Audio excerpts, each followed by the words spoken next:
All right, I think I'm on there now. All right, guys. Really quick online. In the room, they are taking their quiz.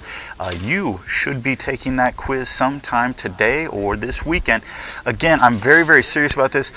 If you are taking the quiz, I believe, I'm going to check in the office, I believe that you and your parents both have signed something saying that if you take a quiz at home or a test, that they are proctoring that. I am very serious that needs to be done. Okay, it is not up to you to take it on your own. That is the only reason why I give you any extra time. Okay, if it wasn't for that, I would have you email me them today. But I give you extra time because I understand your parents may not be there right now. And so you have to do that. Okay, there's no reason that they cannot do that, and the amount of time that I give you, and then it has to be sent in to me. Some of you are taking a 0 the entire 9 weeks so far. I think we're about halfway done. I think this is the 5th week. So for 4 weeks, you've taken 0s on everything because you have not sent anything in. There's nothing more I can do. It's up to you. Okay, you sign in, you say you're here, you've got to do the work. If you don't do the work, I'm sorry, I'm not just going to pass you along just because you sign in and say you're here. You have to do the work just like what you would have to do if you were here in this room. So make sure that is taken care of. Last week, I think we did. A couple of us did better. I think only one person though got everything turned in. We've got to do better, guys. It's your responsibility. Make sure that everything is done. So by Monday, I need your field notes. And I do need your verse quiz, which is Daniel chapter 1, verse number 8. Daniel 1, verse 8. Your next 5 books of the Bible that you are using for extra credit should be the next 5 after 1 Timothy. So 2 Timothy, Titus, Philemon, Hebrews, and James. That'll give you 10 extra credit points, which I believe I said it when we were on yesterday. I'm sure I did. Your quiz will be worth 2 points apiece each word. So you get those, and that just took if you miss 5 words, it took the place of those 5. So it should be something that helps you, all right?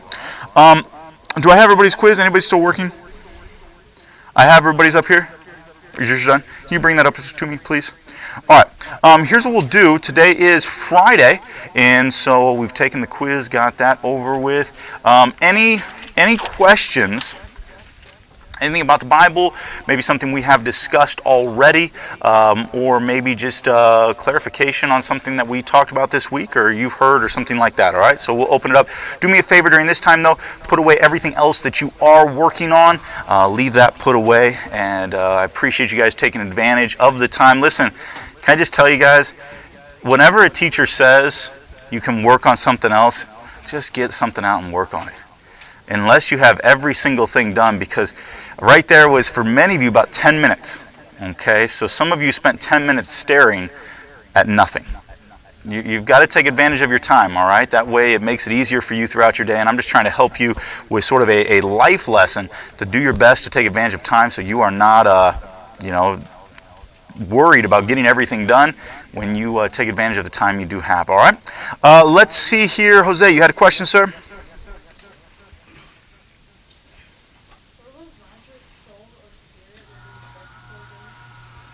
It's a good question. Okay, you guys read that. This week, I think, was it yesterday we read about Jesus raising Lazarus from the dead? And really one of the great accounts. By the way, we didn't read that whole chapter yet, right? We got to finish that up Monday. Do you understand that one of the reasons, right after Jesus heals Lazarus, raises him from the dead, that is when the religious leaders decide it is enough. We cannot let this guy keep on going.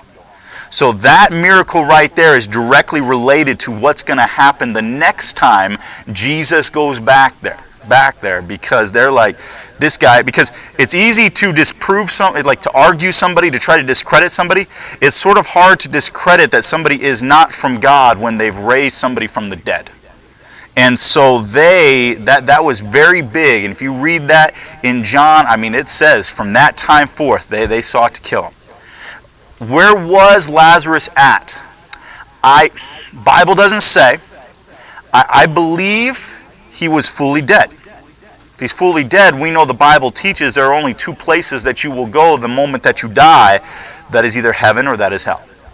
I believe that Lazarus was in heaven during that time. okay, and then came back down. Maybe some of you guys have, I'm trying to think of what they're called. You guys ever seen, what is the movie called where there's like the boy that went to heaven?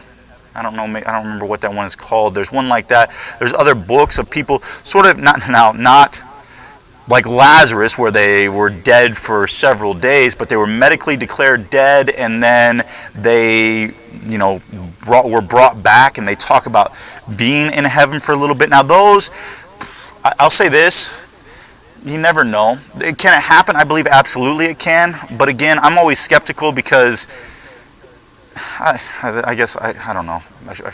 Maybe I don't know if I'm negative or, you know what I'm saying? Like sometimes it's just hard to believe, and you're like, are they just trying to cash in on something or something like that? But there are different ones where maybe it did happen. Maybe it did.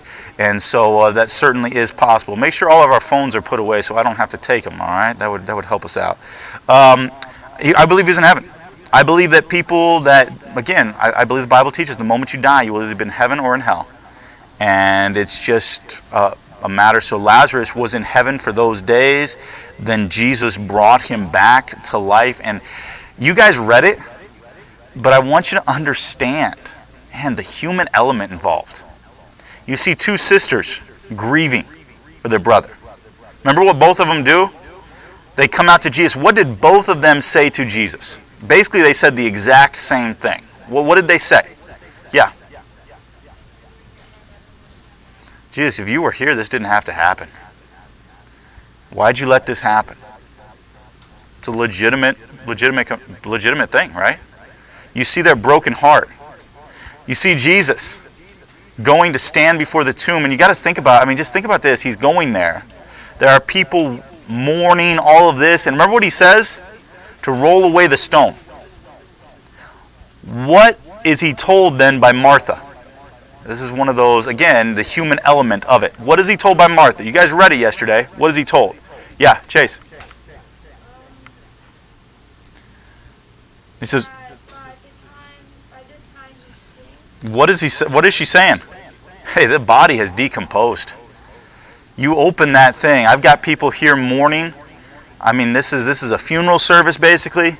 You open that thing and there is going to be a terrible odor that is going to just ruin everything. You see the human element. Then you see the shortest verse in the Bible, I believe, is it verse 33 or 35? I don't remember now. Jesus wept. We see Jesus as a human being, weeping. Now, there's discussion on why did Jesus weep. I believe he knew he was about to heal him. I think Jesus wept because he looked out and saw people he cared about, and they were crying, and they were hurting. And it broke his heart to see that. Jesus weeps. Then he stands in front of that tomb and he says, Lazarus, come forth. You guys read all the way up to this part, right? Lazarus, come forth. You know why he said Lazarus?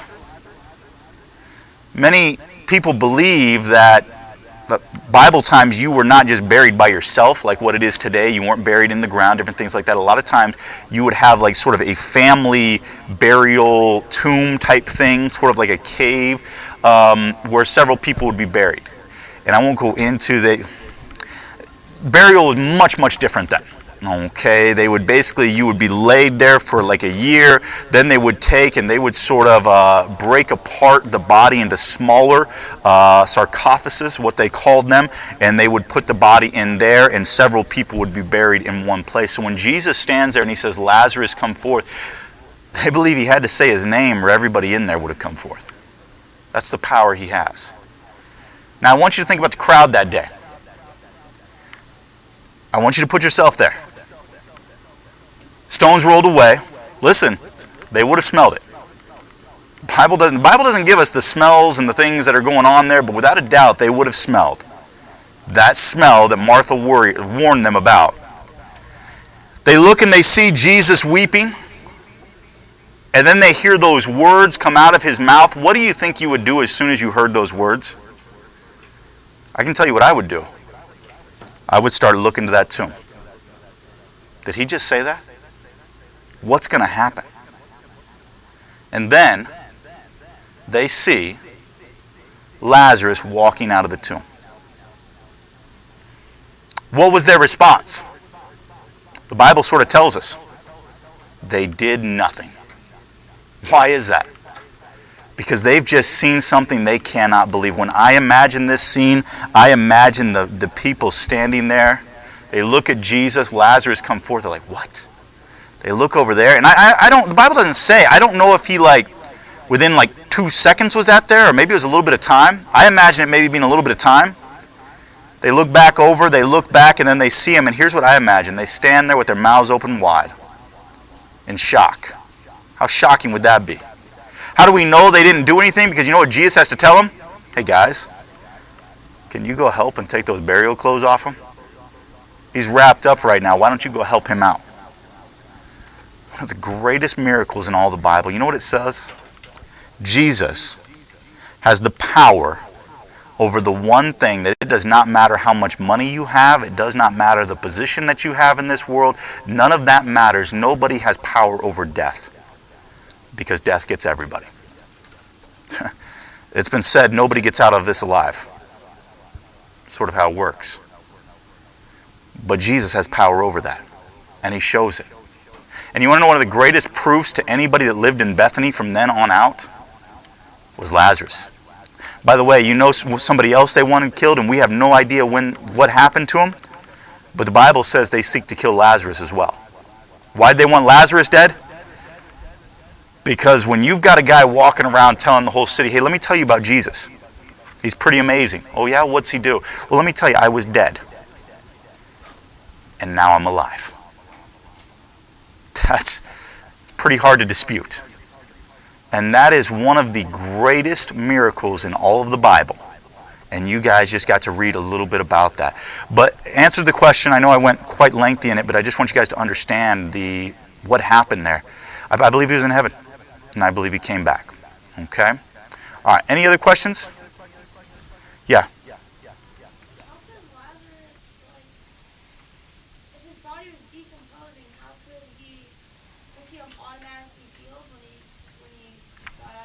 I believe so, yeah. I mean, you know, of course his body he'd still have his body. I don't even think it would matter. I mean, I don't think it would matter. Actually, when Jesus, and this is sort of a side note to the crucifixion and the resurrection, but the Bible does say when Jesus, I believe when he was crucified, or maybe it was when he rose again from the dead, there were others that came back to life. It doesn't matter how long somebody is dead. If God wants to do something, God can do it. And so, yes, when he came out of that tomb, I don't believe he came out and looked like he had part of his body decomposed or anything. I think he looked just as healthy as he ever had been. Okay? Yes, sir.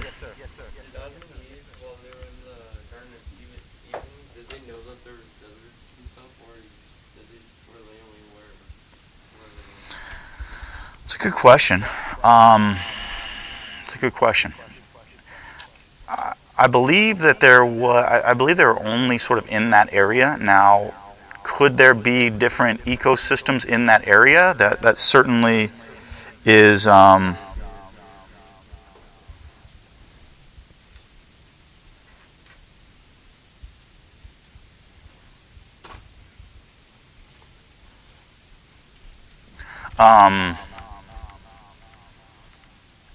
Hold on one second, guys. Let me got to check on something and then, I'm sorry.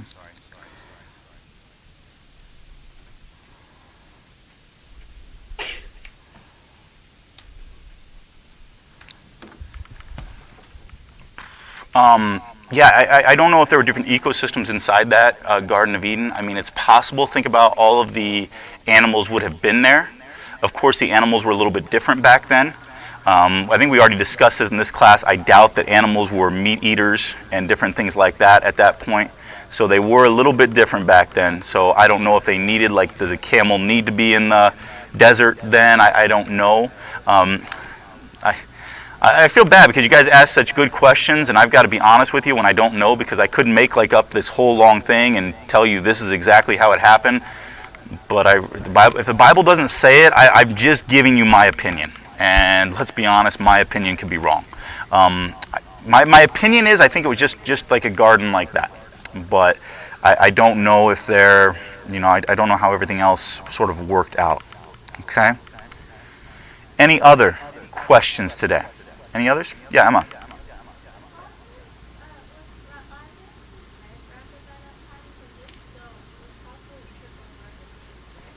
Yeah, and there's different ways that people were wrapped at that time. Because again, this was not like, they would wrap them in strips of cloth, but it was not wrapped like a mummy where the idea was to try to preserve the body for centuries or something like that. Because again, the plan was in a year they were coming in and they were going to, it's sort of a gross process, but they basically broke down the body to where it would go into a box that they would call a sarcophagus, and then that's where they would store most of the time. That's how they would bury people and things like that. So I don't know exactly how he was wrapped. I do know he was definitely wrapped because I don't know if I brought my Bible down. It does say in there that he tells them to go and loose him. So it doesn't tell us how exactly he was wrapped, but he was definitely wrapped up. I'm not all the way sure how that would have happened. It's very, very likely something was covering his face, but I'm not sure if he was able to take that off and get out. The Bible talks about when Jesus was buried, that there was sort of a napkin type thing that was over his face that he had taken off. Anybody ever heard of, this is sort of off the subject, anybody ever heard of the Shroud of Turin? You guys ever heard of that before? Nobody's heard of that before? Shroud of Turin is sort of an interesting study. This is who knows the legitimacy of it, but this is a artifact that was discovered that some people believe was the actual sort of blanket type thing that was used to cover the body of Jesus. And it's sort of interesting if you get some information on it. It doesn't matter to me either way if it was or wasn't. One of the things that you will find is, especially in the Middle Ages, people were like crazy over relics. In fact, churches, Roman Catholic churches, they were sort of, how great your church was based on how many relics you would have. So do you know how many like pieces of the cross there are all over the world today? Tons of them. More than likely not one single one of them was legitimate. Whose cross was it? It was the Romans. The Romans could use that. I mean, they didn't. I'm doing a study, going to be preaching on Sunday on Acts chapter number 12. Acts chapter number 12 talks about Peter when he was in prison. The angel comes and helps walk him out of prison. They actually, I believe it's in a church in Rome right now, you can go and they say these are the actual sort of handcuff things that they use for Peter. I highly doubt that. Highly doubt it. So there are always like these artifacts. Our hope is not based in artifacts, because more than likely most of them are not true.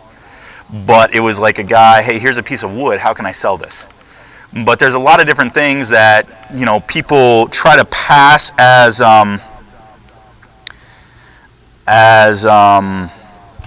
sort of as truth, and it is not all the time truth. But as far as how he was wrapped, there were sort of different ways that they would do it, so we can't be all the way sure how he was. But a good question. Any other questions? Any other questions today? Oh, Emma. What's that? We're going to go right back to Daniel 1:8. Daniel 1:8 will be your memory verse for next week. Okay, so not going to add anything. That's a fairly lengthy verse in and of itself, but I want to, that'll be our verse for next week. Okay? Any other questions before? If not, we've got a few minutes. We'll jump into the notes. Any other questions? All right, get out your books then, please. Turn to page 167. 167. Page 167, we're going to take a look at that. Hey, help me out. Make sure if you got your mask, make sure it's up properly there. Help me with that. I know they're annoying. I understand, but we've got to do it, all right? We are talking about the minor prophets. And, let's do that. Here's what I want, okay? I'm going to have, I need you guys to help me, okay? Because we've talked about major and minor prophets. So here's what I want to do. I need some volunteers. Somebody just raise your hand. Elias, go ahead, do me a favor, look up the book of Isaiah and tell me how many chapters are in the book of Isaiah? Okay, get that. I need a lot of people. All right, Jeremiah. How many chapters are in Jeremiah? All right, Lamentations. Okay, Lamentations. Ezekiel, Daniel. Okay, then let's go Hosea, Joel, Amos, Obadiah. Anybody else going to volunteer? Jonah, Micah, Nahum, Habakkuk, Zephaniah. I need a few more. Haggai, Zechariah, and who's going to finish us off? Who's going to make sure your mask is on? Who's going to finish us off? Let's see. We'll go to the person shaking his head. No, Malachi. All right. Here's what, because when you hear major, minor prophet, I think we've already talked about this. It sort of gives us the wrong impression of what is going on. So we're just going to look and we're going to see why is it broke down this way. Again, it's not in chronological order because Hosea is written well before the time of Jeremiah.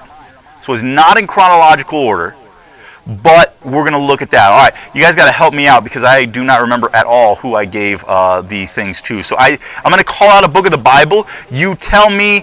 All I need to know is how many chapters are in the book that I gave you, okay?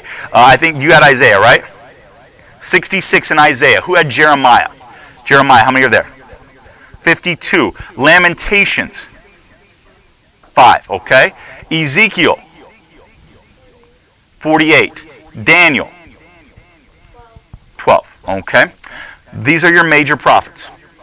Only one of them sort of seems out of place, and that's the book of Lamentations. It's kept as one of your major prophets. Anybody know why that might be? Because it's written by Jeremiah. Okay?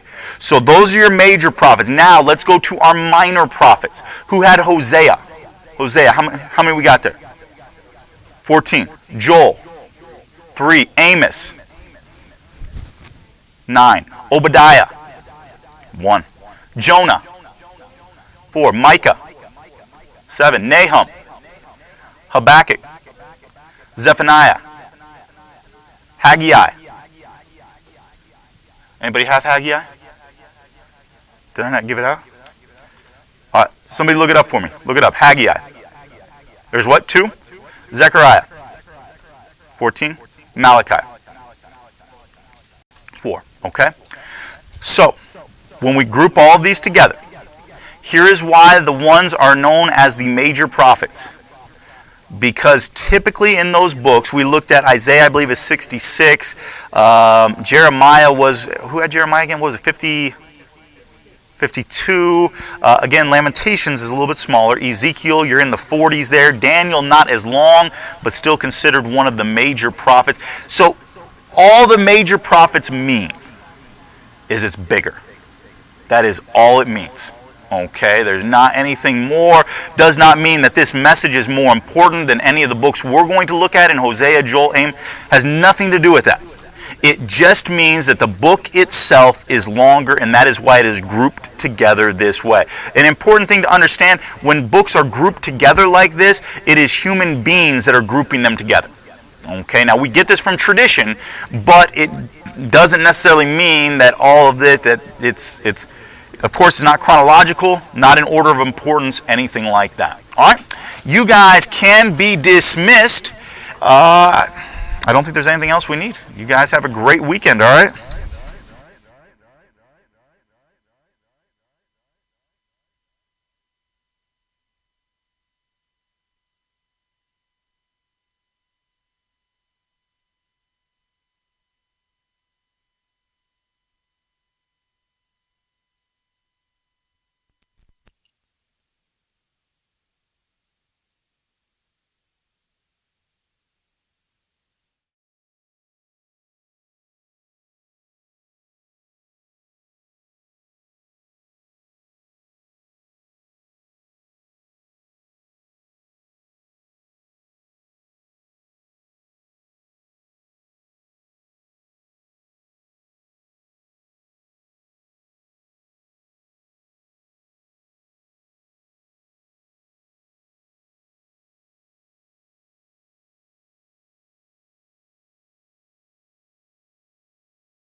Good morning, DLs.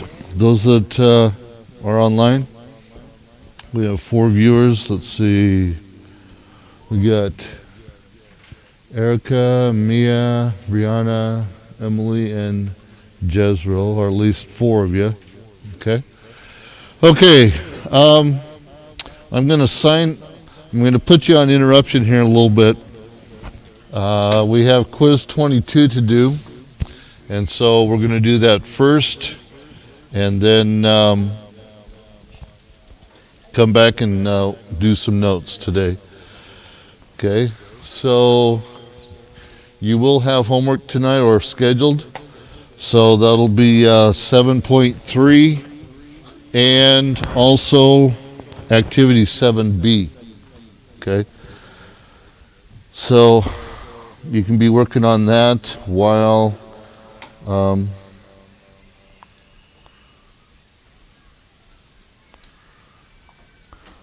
just do that. Okay, so I'm gonna put you on interruption, and then when we're done with the quiz here, we'll come back on. Okay, so see you in a little bit.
just touching base with the DLs a little bit because more names came up, so I just want to make sure you heard what I had said.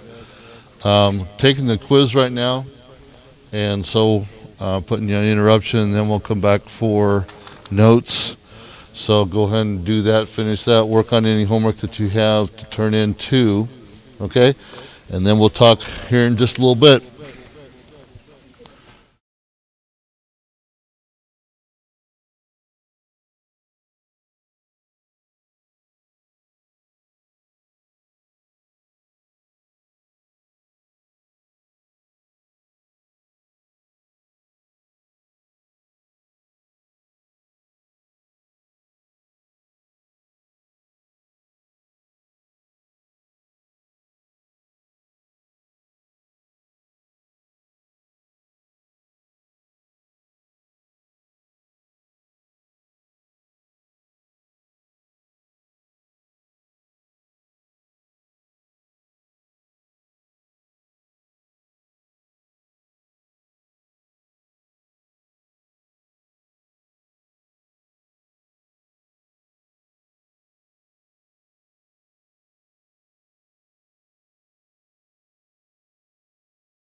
Okay, welcome back, DLs.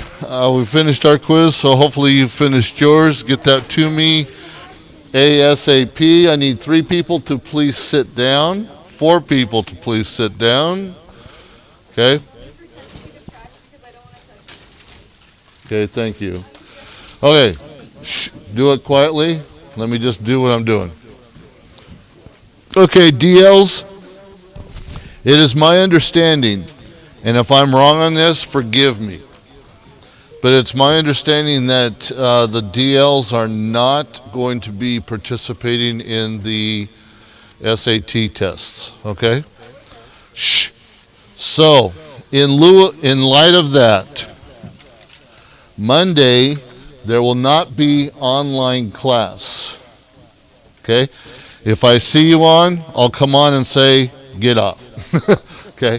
But you will not have online science class on Monday, okay? Now, you may have online other classes, but not science on Monday. And I'm going to go through a few days here, so keep track of this, okay? Monday, in class, we're going to start filling out our informational sheet on our SATs. Okay? Getting the addresses and all that, the back sheet done. Okay? Getting that done. That's Monday. The reason we're doing it is because I'm your first class after Bible to do that, to get started, because third hour, you're going to start one of your SAT tests. Okay? So we have to get that done first thing Monday morning. So there's no science class. Okay? We'll be starting working with our SATs. Okay? Now, Tuesday, DLs, there is no online class, because that is the day that we are going to do our science SAT test, or Iowa test. Okay? Excuse me, wrong term. So no online Monday, no online Tuesday. Wednesday, we have online. So we'll start back online on Wednesday, Thursday, and Friday. Okay? Hold on.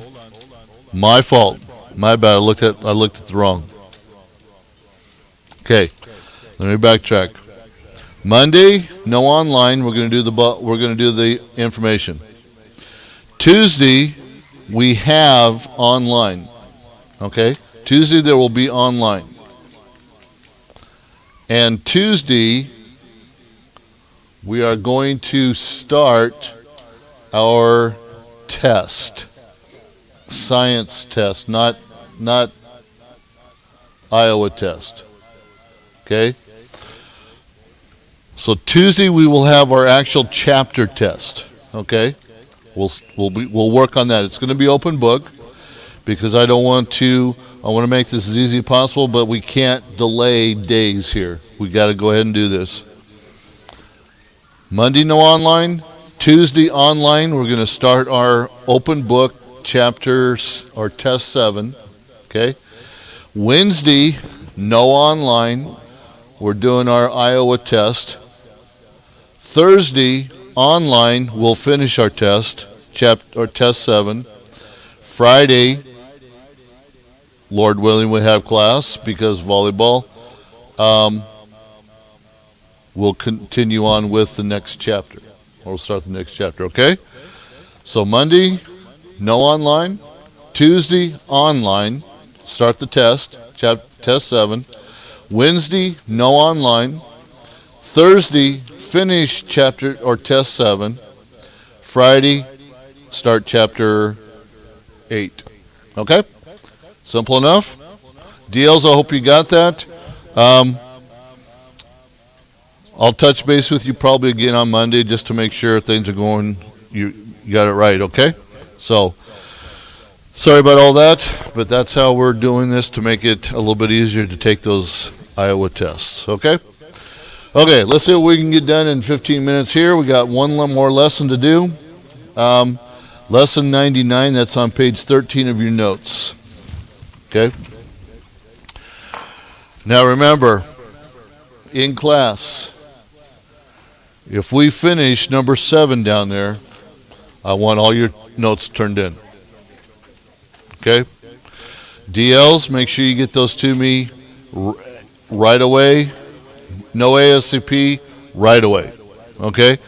Need to start getting your homework in and getting it to me more diligently, okay? Okay, here we go. Shh.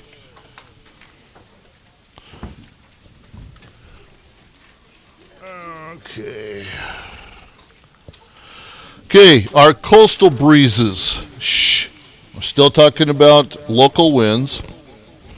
Coastal breezes, those are winds that blow from the sea and they blow to the land during the afternoon. Okay? So we have our coastal winds, and that's why things tend to get a little bit cooler in the afternoon, because you're getting more of that sea breeze coming in. Okay? Bringing in the cooler air from the wind, from the water, more moisture in essence. Okay? And so you're getting cooler. The reason is because insolation during the morning and afternoon heat the land more than it does the water. Okay? So you're getting that cooler air coming off the water. Shh, get this down. But the insolation of during the morning and the afternoon, the early afternoon at least, the heat has warmed up the land more than it has the water, and therefore you're getting your cooler breezes coming in. Okay?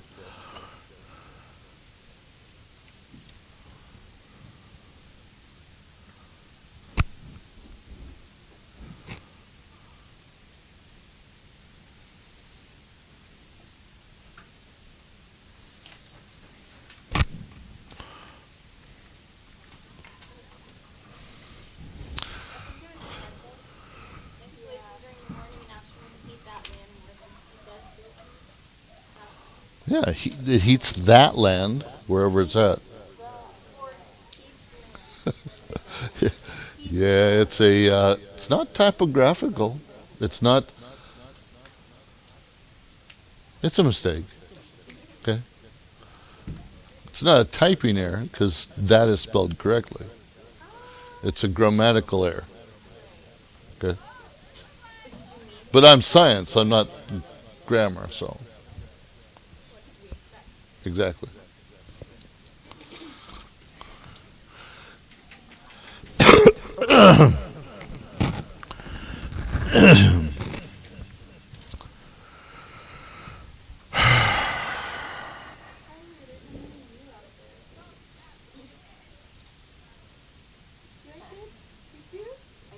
By the way, Tyler, welcome back.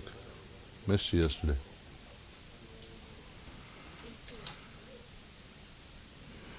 Everybody done? Remember, try when you have something like this, a long thing to write out. Take a group of words, 3, maybe 4 words, write those down, then get another 4.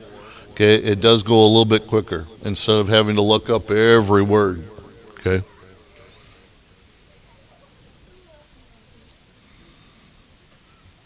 Or get a phrase, like a prepositional phrase. Ha! I didn't see. I know something. During the morning and afternoon, because you have a conjunction in there. The verb is heat. Subject is insulation.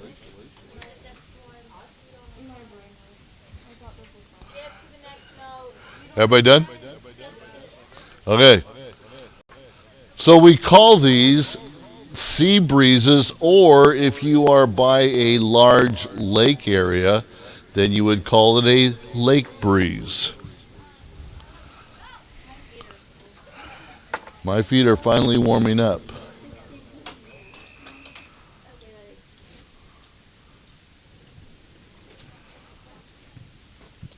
And why are they? Because they're blowing from the water onto the land. Okay? Everybody done? C. A land breeze is just the opposite. It blows from the land to the water. Okay? So again, a wind is called by where it's coming from, not where it's going. Not the direction it's going, but where it came from. Okay? Number 3, you have a forest breeze. Okay? Winds from under the protective canopy of trees blows from the forest to the fields and the meadows. So it's going from the forest into, okay?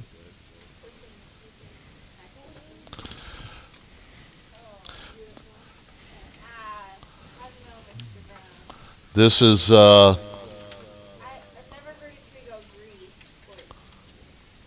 you haven't? Have you ever been in the forest and really just sat there and listened to them? Who does that? Okay? I don't know. Okay? What did you say, what would it be? Trees always have a tendency to talk to you somehow. Okay? And how are they all making different noises? Green, and wind and all just make the same noise. You don't have time for campers. We just go to the Baltic wind, or Batic wind, excuse me. Batic winds are winds that occur near a mountain or mountain range. Okay?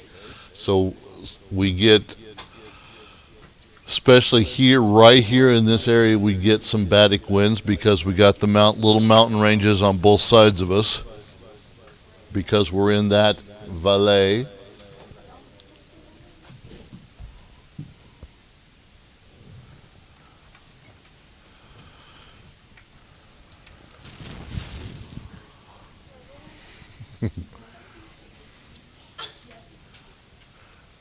Okay?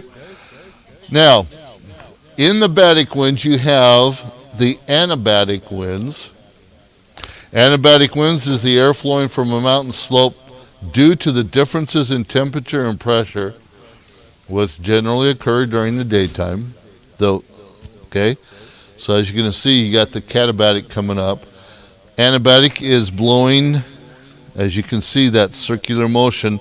It's going up the slope. Okay, anabatic. The other one is katabatic, where it's blowing down the slope.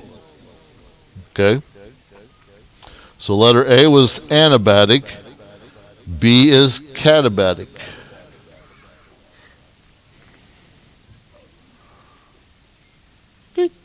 Anabatic, katabatic. Anabatic, katabatic. Anabatic, katabatic. Anabatic, anabatic, katabatic. Okay.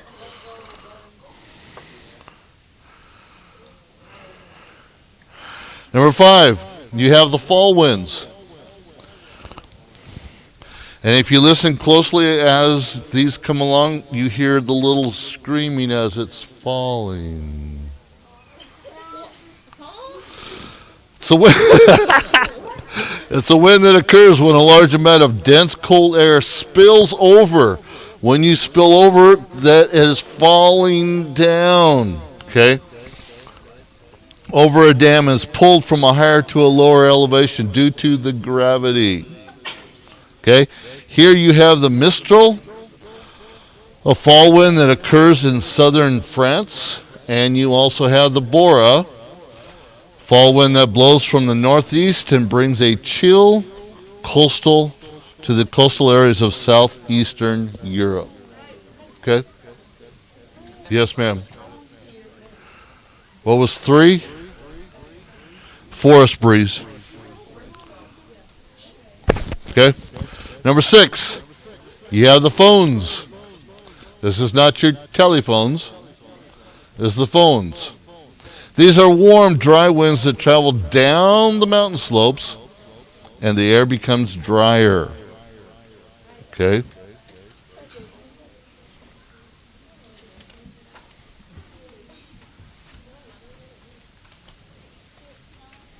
We're almost done.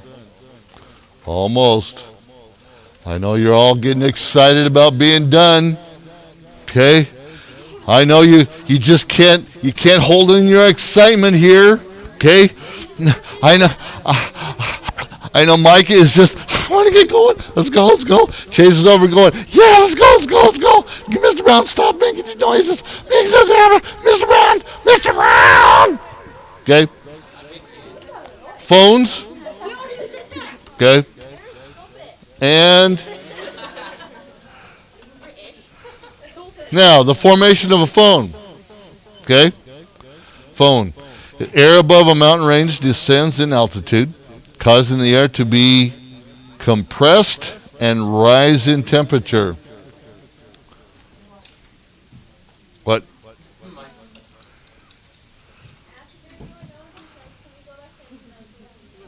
Maybe, if we got some time. Okay, so as the air descends, adiabatic heat causes the air to become drier. Okay? Because it's sitting next to the washer. What does that have to do with anything? What does that have to do with anything? What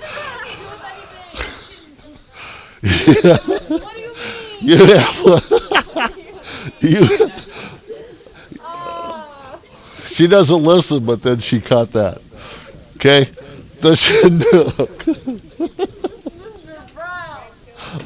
The Chinook wins. The phone's on the eastern side of the Rocky Mountains. What? I know. Yeah, I'm just giving her a break here. Nothing to scare her about yet. Okay. Number 7. Can we have a drum roll? Okay. See, I told you Santa was good. Santa Ana. These are the very dry and often dusty winds that blow in Southern California. Okay? From the land to the sea, as you can see the arrows. Okay? Once again, your homework. Shh, quiet. 7.3, activity 7B is due. Okay? It's due Tuesday because we're not having class Monday.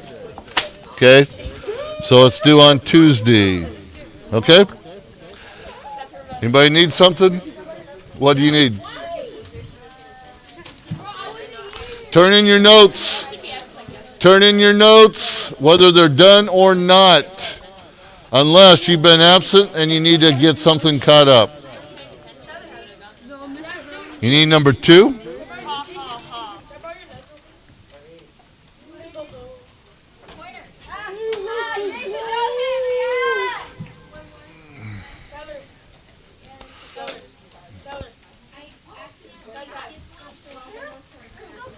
Okay.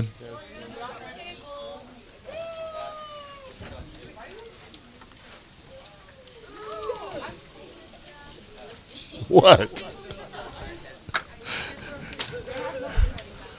Brown, do you have any staples that we can use for our stapler? Not here, I don't. No. Can I go to the office to get a stapler? You can use my stapler. Why is it heavier than Let me just make sure. It looks like you missed a note. So, see, the winds go through these cycles. Okay? Dryer cycles, washer cycle. Please, no. Stop. Me, Mr. Brown was talking to me. He likes me better than you. Turning in the nose. Good. So the Santa Anas are more of the dry cycle.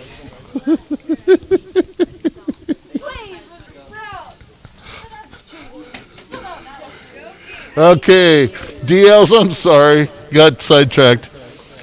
That's going to conclude today. So, again, nothing on Monday, class on Tuesday, nothing Wednesday, class Thursday, class Friday. Okay? We'll see ya.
for distant learners, we are in our homework from last night, page 125 in the Green Book, exercise B, page 139 in the Blue Book, exercise A, and we're about to go over the answers. So go ahead and work on those while you're waiting.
Okay, let's go over it. Number 4, you should have underlined to graduate. We're looking in the Green Book first.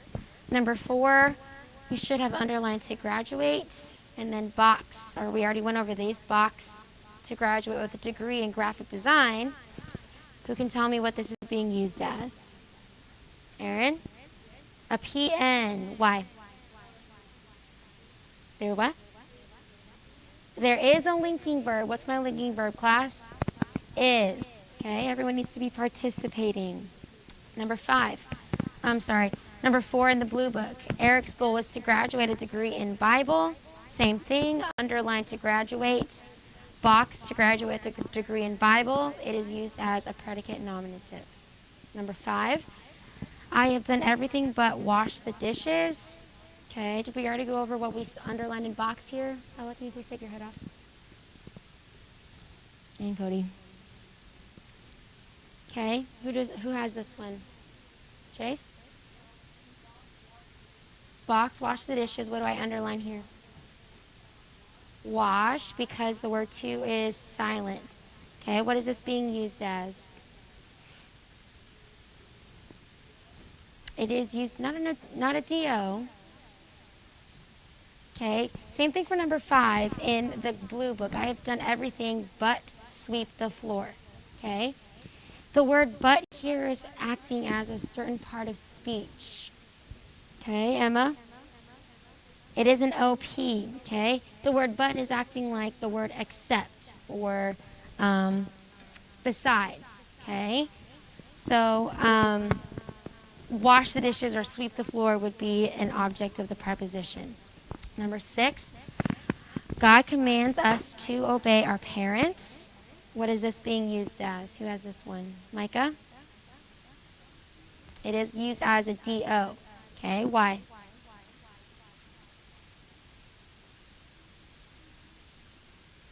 Good. Command is my action verb. My subject is God. God commands who or what? Us to obey our parents. It's answering that question. Mary loved to sit and learn at Jesus' feet. What is this being used as? Bella?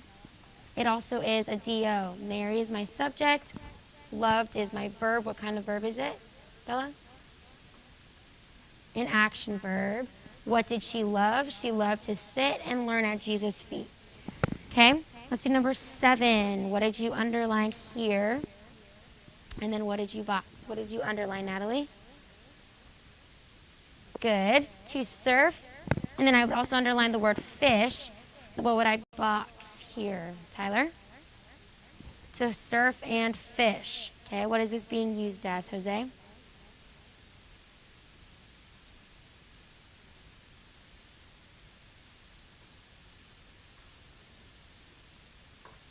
is it? Are we doing adjectives right now? No, so it would be a predicate, not an adjective. We just said we're not doing adjectives. What do we have here, Tyler? A nominative, okay? Let's see, number 7. To die for us was Christ's ultimate purpose. Okay? To die for us is Christ's ultimate purpose. What do I underline here, Destiny? To die. What do I box, Ari? To die for us. Good. What is that functioning as? What's its use, Cheyenne? It is the subject. Good. Number 8, to save us from our sins was Christ's purpose. Same thing, also used as the subject.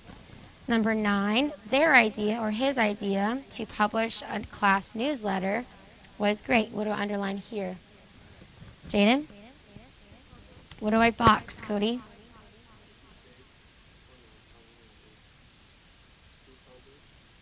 What do I box? Good. To publish a class newsletter and take your hat off. What is this being used as, John? It isn't a positive phrase. It's explaining the idea. Number 8, his idea was to establish a home for orphans. What do I underline here? Joey? To establish. What do I box? Cheyenne? To establish a home for orphans. What is it being used as? Jason? It is a predicate nominative. Good. It's equaling my subject of the idea. Number 10, who wants to mow the yard? What do I underline here? Let's go with Chase. What do I underline? Plus my indicator word. To mow, what do I box? Hudson? To mow the yard. What is this being used as, Emma? It is being used as a direct object. Awesome. Number 10 in the blue book. I will do everything tonight except type my research paper. Okay. What do I underline here? Jasmine? Type. Okay, again here, the word to is understood. So it's saying except to type my newspaper or my research paper. What do I box, Joey? Type my research paper. What is this being used as? Ari? Not a DO. What's the word right in front of it? It is an OP. Except is a preposition. So my infinitive phrase will be used as an object of the preposition. Good. Okay. Go ahead and turn over to diagramming infinitives. Okay. So we talked about diagramming gerunds, and what do gerunds go on, class? It goes on a stair step and a stilt. Okay. Gerunds will all the time go on stair step. All right. With infinitive phrases, they're going to go on stilts as well, but not a stair step. You're going to kind of diagram it like you would with a prepositional phrase. We haven't learned how to diagram prepositional phrases yet, but with infinitive phrases, this is how you diagram them. Okay, so they're always going to be on stilts, but instead of a stair step at the top, you're going to have the slanting line that goes down here, and the straight horizontal line that has the verb on it. Okay? This is what infinitive diagram is always going to look like. So the word to goes on here, then my verb, whatever it may be, goes on that line. And then again, infinitive phrases used as nouns, guys, not just adjectives, we'll diagram them differently with infinitives. But just for right now, using as nouns, they're going to go in the subject, they're going to go in the direct object, they're going to go wherever it's functioning as, just like we would with normal subjects. So if it's the subject, it would go here with my verb there. If it's my direct object, okay, it would go on the line as well in the direct object spot with my verb and my subject. If it's a PN, same spot there, okay. All of those with infinitive phrases that are used as nouns will go in the same exact spot that you would with a subject or a verb. Okay? So let's go ahead and look at the exercise. Go ahead and pull out a sheet of paper.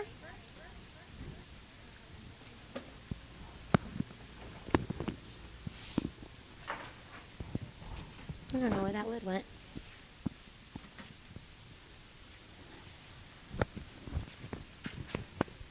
Okay, in the first sentence, Jamie and Riley are planning to attend. Okay, what do I underline here? What's my infinitive phrase or my infinitive, class? Okay, class. Really, guys? Look at your book. It's right in your book. Okay, what's my infinitive here? Okay, to attend. Everyone needs to underline that. Find my subject and my verb. Go ahead and underline that as well. Underline your subject once and your verb twice. Label your verb as either action or linking. Same thing. She and her brother are planning to attend. Okay, what's my verb here, Jasmine? Are planning. Okay, what's my subject, Ari?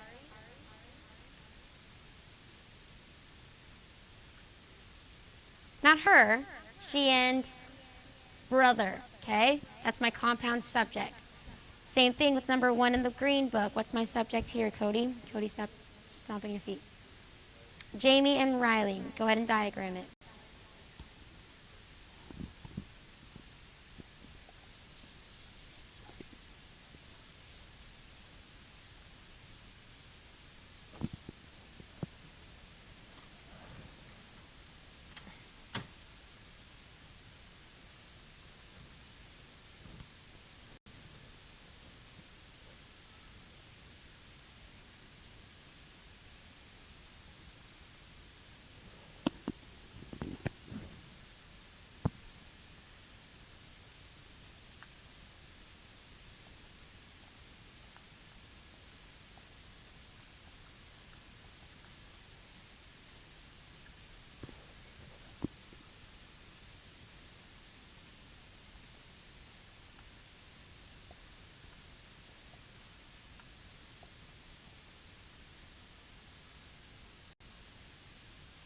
Oops.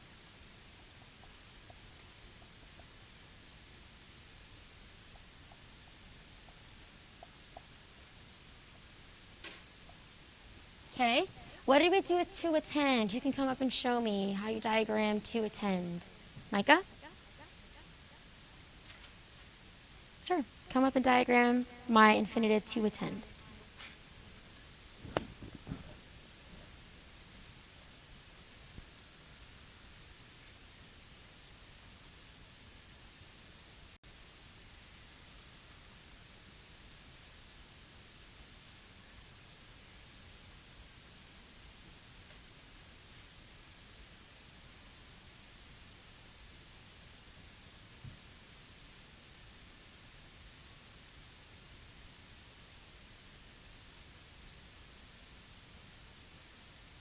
Good.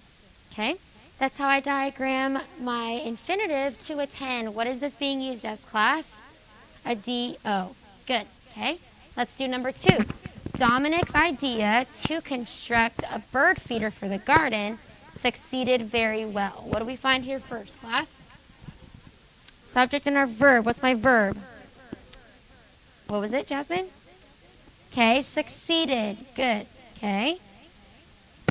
Is that action or linking, class? It is action. Label it as an action verb. What's my subject? Who or what succeeded? Idea. Good. Label that as your subject. Okay, now we need to find what we're supposed to diagram and practice diagramming, which would be our infinitive. What do we underline here, class? We underline to construct. Okay, we can just do the infinitive right now. We'll do the entire phrase later. Okay, and go ahead and diagram it. Actually, let's determine what is this being used as. Raise your hand and tell me. Kayla, what would be to construct a bird feeder or to construct a rock garden would be? It is an AP. It's further explaining the idea. So go ahead and diagram how we diagram appositives.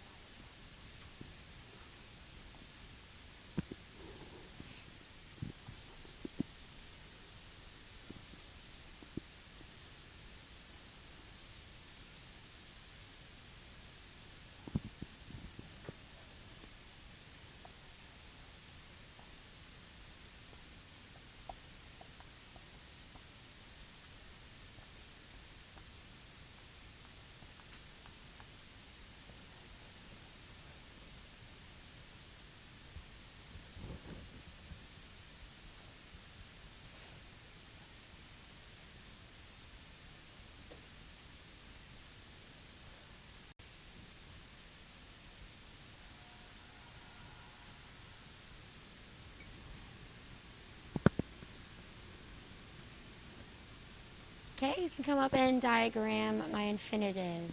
Aaron?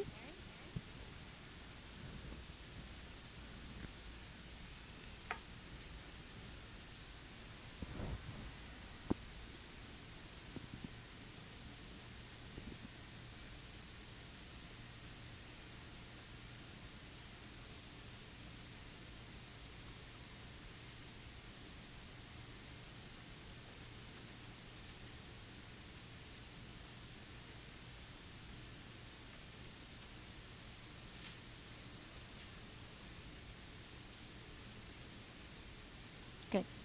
Okay? Okay, I can't find the lid. All right, so he did this. The idea is my subject succeeded. We established that to construct wasn't a positive. So good, he put it right after the word that it's explaining, which would be idea. He put to construct. He went on to further diagram within that phrase the direct object, which would be to construct what? Feeder, or to construct garden. Okay? Good, Aaron. Number 3, go ahead and underline my subject and my verb. Okay, let's first find our verb. What's my verb, class? Is. To honor our parents is a commandment from God. Now we need to find our subject. Okay, who or what is. Okay, not just commandment. Okay, do you think commandment is, okay, is my subject? Or look at the phrase in front of it. Could it be that an infinitive is actually functioning as my subject? Yes or no, class? It is. Okay, so what would be my subject? To honor. Good. My entire phrase would be to honor our parents, but that infinitive phrase is functioning as my subject. What would commandment be, class? With a PN, okay? Remember, with these ones, if your complement equals my subject, we know that it is a predicate nominative, especially since we have linking verbs that link the predicate to the subject. So commandment, in this case, is my predicate nominative. It's linked by my verb is. Who or what is a commandment? To honor our parents is a commandment. Okay, go ahead and diagram it.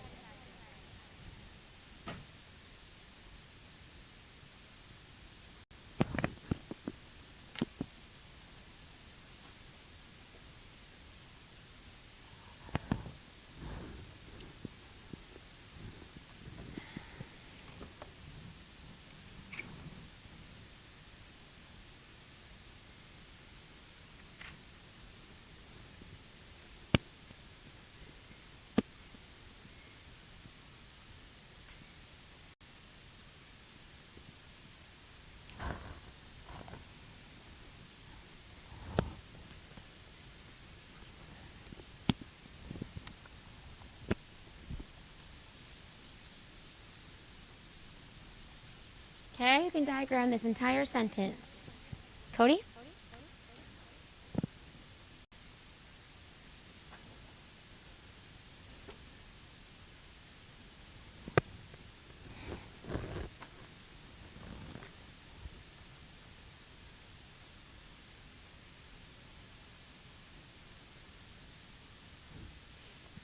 As for the rest of you, go ahead and diagram the rest of this exercise. First, label your subject, your verb, and underline your infinitives.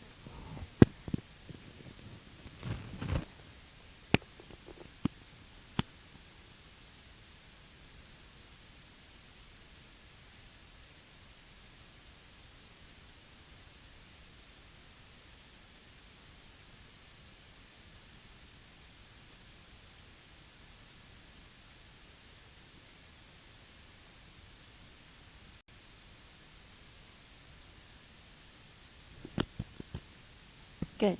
Okay. Since it's our subject, good. Make sure that you guys make the line prominent, okay? So it goes straight down. There is that horizontal line there. But yes, to honor is my infinitive phrase. Cody also went on to diagram the direct object within that phrase, which would be to honor parents. Okay, that is my entire phrase. I use as my subject. Is my verb.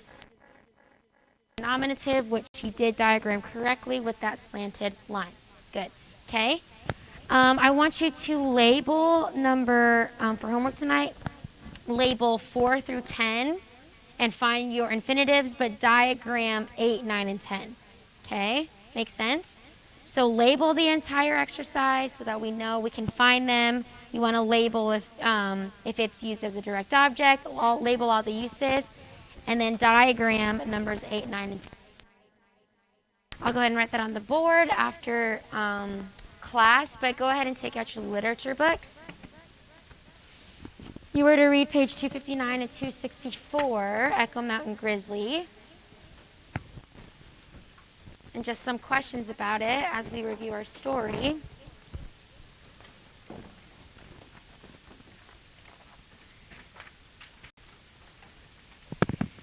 Go ahead and turn to page 259. 259.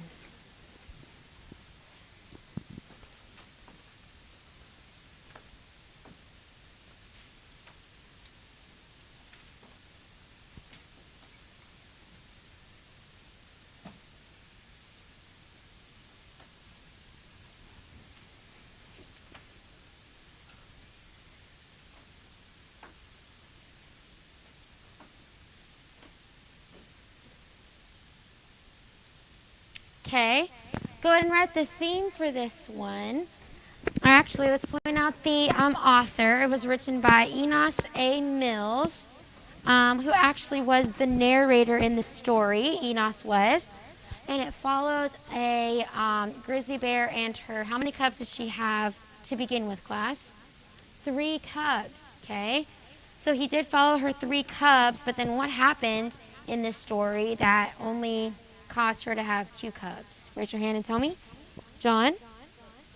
Okay, the little cub got trapped, and obviously she was not able to get her cub back.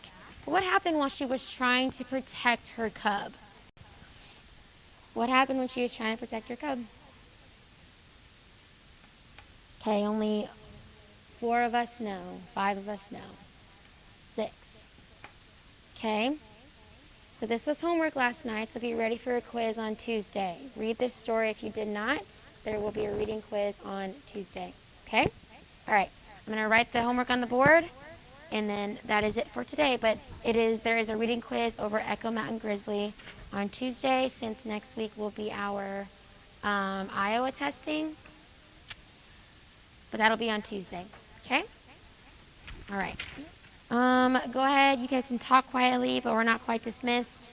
You can put everything away. Make sure that you're going to write the homework down after I write it on the board. Spelling homework is words twice from list 18. Okay? Your list 18, spelling words twice.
A cylinder is a shape with two flat surfaces and a curved lateral surface.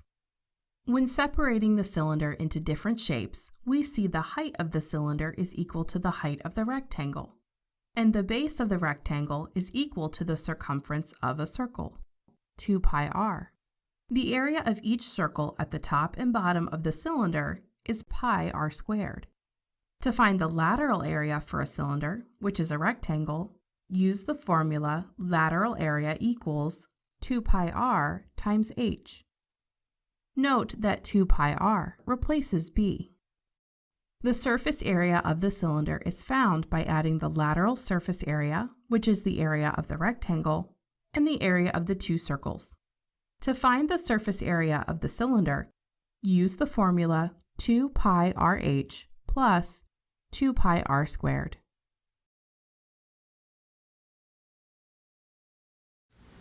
All right. So as we get into this, that's the surface area of a cylinder. For the lateral area, you just use the first half of that equation, 2 pi rh. All right. So let's go through and work with this. Again, actually, there's really nothing more for me to say there. So moving on. Find the surface area and the lateral surface area of the cylinder. Okay. So first of all, we'll just find the lateral area first because we need it anyway. Okay, so this is going to be 2 pi rh. All right, so we're going to have 2 times 3.14 times the radius of 3 times the height of 5. So we get 15 times 2 is 30. So we can take 3.14 times 30. 3 times 4 is 12, carry the 1. 3 times 1 plus 1 is 4. And 3 times 3 is 9. We're allowed one decimal place. So we get 942. No, what? 2 decimal places. What am I doing? Yeah, 94.2 centimeters squared. All right. For surface area, I'm going to have the lateral surface area plus the two circles, so 2 pi r squared. Okay. The first one we already solved, so we can just plug that right in there. Oh, whoops, we don't normally show units. 94.2.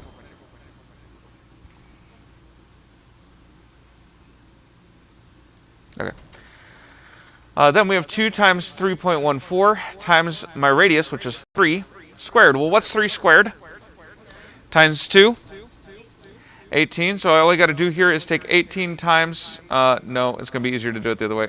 3.14 times 18. 8 times 4 is? 32, carry the 3, 8 times 1 plus 3. 11, carry the 1, 8 times 3, plus 1. Then we copy down 314 because it's a 1. 2 plus nothing is 2. 4 plus 1 is 5. 5 plus 1 is 6. 2 plus 3 is 5. 2 decimal places.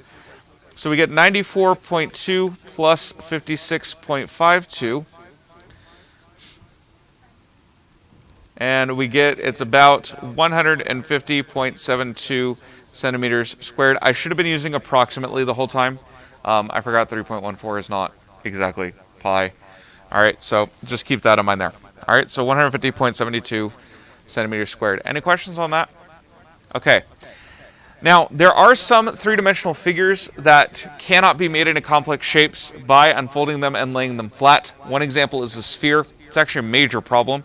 We'll talk about that more in a minute, though. So you have to memorize this one. There's no getting around it. The formula for the surface area of a sphere is SA equals 4 pi r squared. Okay? It is that. You just kind of have to go with it. All right, so example 6.5b, find the surface area. Well, surface area is equal to 4 pi r squared. That was convenient. So 4 times 3.14 times 5 squared. What is 5 squared? 25. What's 25 times 4? And you all just froze. Okay, now if I ask you how much is 4 quarters worth, what is it? $1. Yeah, 100. So we have 100 times 3.14. If we're multiplying by a power of 10, you just move the decimal. So we get 314 inches squared. It will not always be that easy. Okay, just so happens the math worked out really simply in that case. Okay, do the multiplication if you're concerned. All right. But yeah, anytime you have 25 times 4, or 25 times anything, think of quarters. And it's amazing how much faster your brain comes up with the answer. All right. Real quick, like we said, spheres can't be laid flat. This actually makes a huge problem for us in a practical, very, very practical way, and that's with map projections. The Earth is a globe, despite what other people may say. We're not getting into that. Okay, it's been proven. We're not getting into it. We're not getting into it. If you spent any time at all on the internet, just know, okay, it is a sphere. It's been proven. We've seen it. Okay. It was also proven by the ancient Greeks before space exploration was possible. Deal with it. Okay, moving on. And by the way, the Bible says the Earth is round. Okay, moving on. So with that in mind, we have to try to make a projection, but notice that we end up with a distorted shape no matter what we do. The most common one there is the one on the left. That's called the Mercator projection. The biggest problem with that is it makes Greenland look huge when it's very much not. It's actually like not that big at all. If you look at the Mollowide projection, the one in the middle, it's a bit more accurate. Yeah, that's a problem. Yeah, it's really not. Yeah. So yeah, a globe is like the only accurate way to represent Earth's surface. Unfortunately, that's just really inconvenient to, have in a book. So, okay. Or up on a wall. So now with digital projection and things like that, it's gotten a lot easier. But just that's why there's so many different types of projection. I'm not getting into some of the other issues that has caused, but beyond that, the Mercator one was kind of the most famous. But yeah, that's a whole different thing. All right, moving on. The way projecting that. It's a very long and detailed math question that would involve calculus, and we're not getting into it. All right, but math. All right, math is why they don't just make it smaller, because then the distances would be wrong. Yeah, usually distance is more important than lens size being accurate. Moving on. All right, so anyway, just want to point out that is a practical issue that comes from us not being able to flatten a sphere. All right, otherwise it would be real easy. Number one, find the lateral surface area and the surface area of the cylinder. So first of all, lateral area, again, is going to be 2 pi RH. So we're going to have 2 times 3.14 times R, which is 8, times H, which is 11. So 8 times 11 is 88. Double that, you get 176. That feels right. Is it? Cool. All right, so we have 176 times 3.14. 4 times 6 is 24, 30, 7, 176, 18, 22, and 5.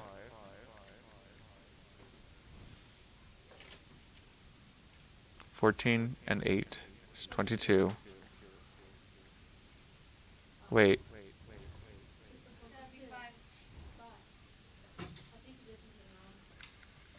Yeah, same. No, that's right. Yeah, that's fine. Okay, anyway. So this is 5, and that's a 5. We get 2 decimal places. Yeah, that's right. Okay, I did it right. No, we're good. All right, so centimeters squared. All right. Again, for surface area, it's equal to 2 pi RH plus 2 pi R squared. All right, so again, notice we have that 52.64 plus 2 times 3.14 times the radius squared. What's 8 squared? Times 2. Oh, you're so close. 128. 128. So then we take 128 times 3.14. Oh, goodness. All right, help me out here. 4 times 8? 32. Carry the 3. 4 times 2? 4 times 2? Oh, goodness. More than 2 people, please. 4 times 2? Plus 3? 11. Carry the 1. 4 times 1 is? Plus 1. Copy down 128. 3 times 8? 3 times 2? Plus 2? 3 times 1?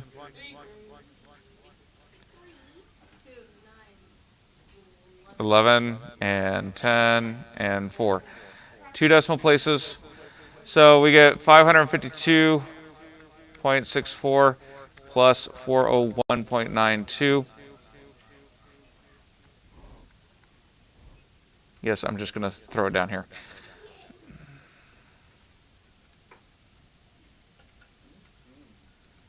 So we get 954.56 centimeters squared. Are there any questions on this? Yeah, I can leave it here for a second. Literally, the next 3 questions will be this repeated. I'm not going through doing all that. Unless someone has like more questions. 552.64 centimeters squared. Yeah. 6'4". 954.56 centimeters squared. Hey, Mr. Ross, would you mark it wrong if we did not put approximately? You really should. But no, probably not. All right, we good? All right, I'm going to do one more, and that's going to be number 5. I'm just going to breeze through all these. Number 5, we have a surface area is equal to 4 pi r squared. Okay, so you have 4 times pi times r squared. 2 squared is 4. 4 times 4 is 16. So we have 3.14 times 16. 6 times 4 is? 6 times 1 plus 2? 6 times 3? Copy down 314.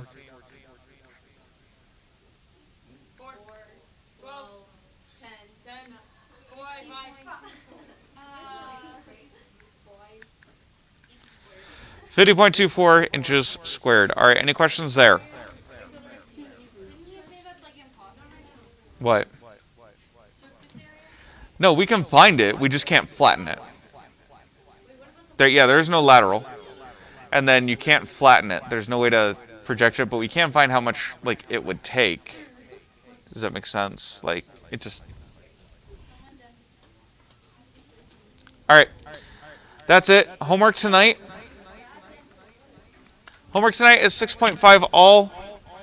6.5 all is your homework.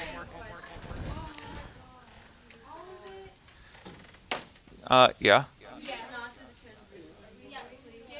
No. That means you need extra practice if you don't want to do it that badly. Stop your whining. Okay, thank you. All right. Real quick, I'm just going to mention this here. This is due, okay, this is going to be weird, but this is just due to Iowa testing next week. This is due on Tuesday because Monday we will not have class. Well, I mean, we're going to have a class, but like it's not going to be. Yeah, try to get it done tonight. I'm just saying I'll take it to, like, I'm going to be collecting papers on Tuesday. Do not try to hand it to me on Monday.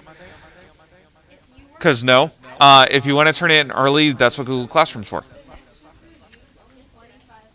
Yes. What? Okay, go ahead and bring it up in just a minute. Are there any questions over today's material?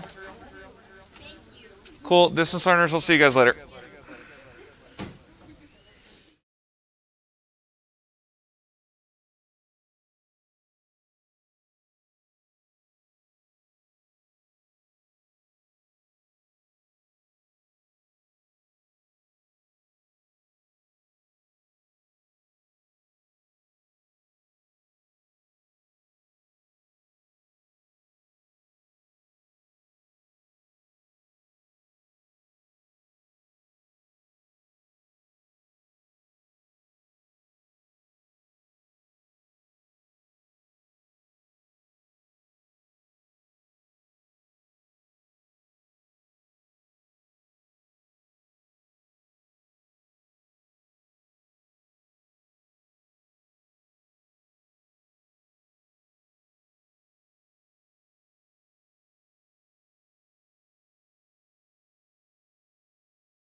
All right, welcome, distant learners. I sent that quiz to all of you again. Let me know if you did not get that.